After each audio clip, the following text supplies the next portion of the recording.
Yes, next comes the migrations methodologies. Like for each and every migration is different. So suppose you say we are having in the slide, we are having the source on the first row and the target on the second row. So suppose you say like you are migrating a cloud instance from you're migrating a cloud to the server or DC instance. Our recommendation will always be to use the cloud site import.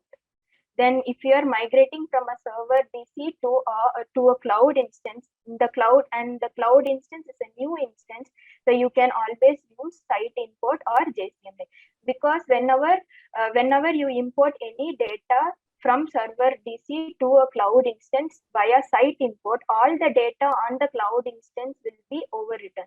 So if it is a new cloud instance, you can directly go with the site import.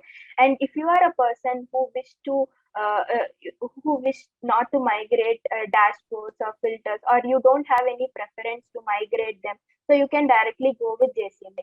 The one disadvantage with going with JCMA is it will not migrate your dashboards and filters. So if you are a person who are not concerned about them, then you can directly go with JCMA for this case as well. So now the next case is migrating a server DC to a existing cloud instance. So as I told you earlier, when you migrate data from any instance to a cloud instance that already has data through site import, the data will be overwritten. So it is always recommended to use the JCMA tool. JCMA is nothing but an add-on that is developed by Atlassian. It is a free add-on that is developed by Atlassian. Using this add-on, you can migrate the selected projects from your server DC to the cloud instance, which is having existing data, and those data will not be overwritten, and the data which you are migrating will just be added to the cloud instance. Next comes the cloud to cloud migration. Cloud to cloud migration can be done in two steps. First, you need to migrate the cloud instance to a server or DC instance, and then from the server to DC instance, you then need to migrate to the cloud instance. This is one complicated process we have currently, but Atlassian has developed a tool to overcome this as well. So currently it is not in place, but currently we need to follow the traditional method. In the later slides, we will explain you what are the tools that are available to do cloud to cloud migration directly. So in order to do this process, first we need to migrate the cloud instance to a server DC instance through a site import, and then from server instance to cloud instance through either site import or JCMA, based on whether the cloud instance is having existing data or it is a new cloud instance. Yeah, Nitish, you can take. Thank you, Divya. I think Daniel has one more question. So you were asking about the difference between a sandbox instance and cloud migration trial. So Atlassian doesn't provide sandbox instance for every customer. They only provide it to enterprise customers, and the billing is high.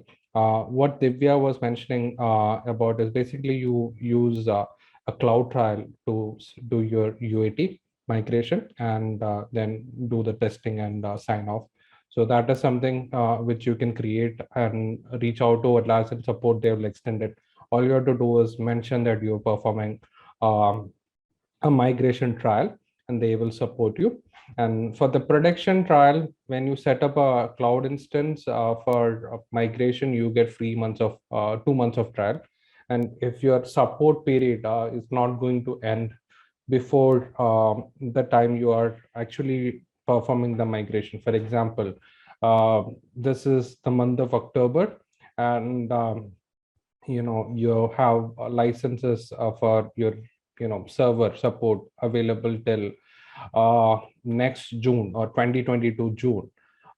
If you're performing the migration right now, Atlassian will give you some loyalty discounts on the cloud side and make sure that it is free for some period of time, so you get benefits like that. But in terms of sandbox versus cloud trial, Sandbox is only available for an enterprise customer. It's free of cost. a Jira Premium or a Jira Standard user will not be eligible to get a Sandbox instance. They can get free trials.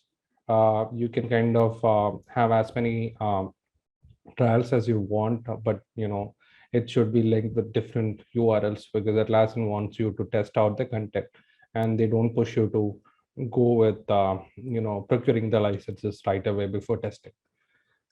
Let me kind of continue where Divya had left.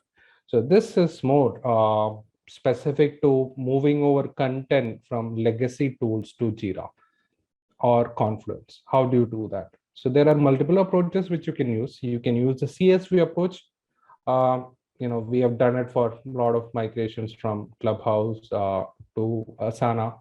So you use CSV content which you want on Jira. You take a CSV export because that is available on most of this application, and then format it properly according to Jira's terminology, and then do a CSV import that can move over a lot of content.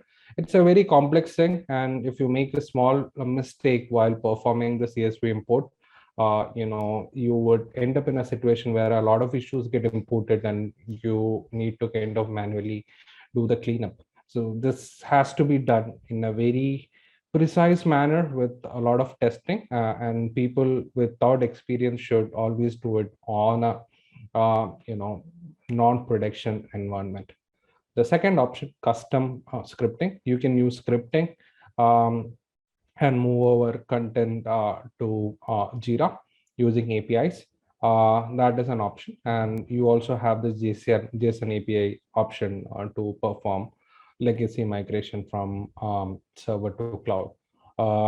So the existing set of options which are available for Jira to Jira, like if you want to do a server to cloud using JCMA, there are a lot of factors which you'll have to consider, like the shared content. You only migrate over projects and users, along with compatible add-on data.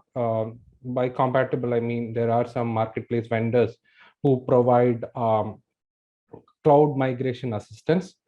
We will only be able to move our content of those add-ons, and any other add-on which doesn't support that, you won't be able to move the content directly. Some things might break. This is where the testing migration is really important, where you can kind of identify the loopholes and kind of come up with a solution as a post-migration approach. So a lot of workflow related features using external add-ons gets lost, and you kind of perform a post-migration check to kind of get that thing done.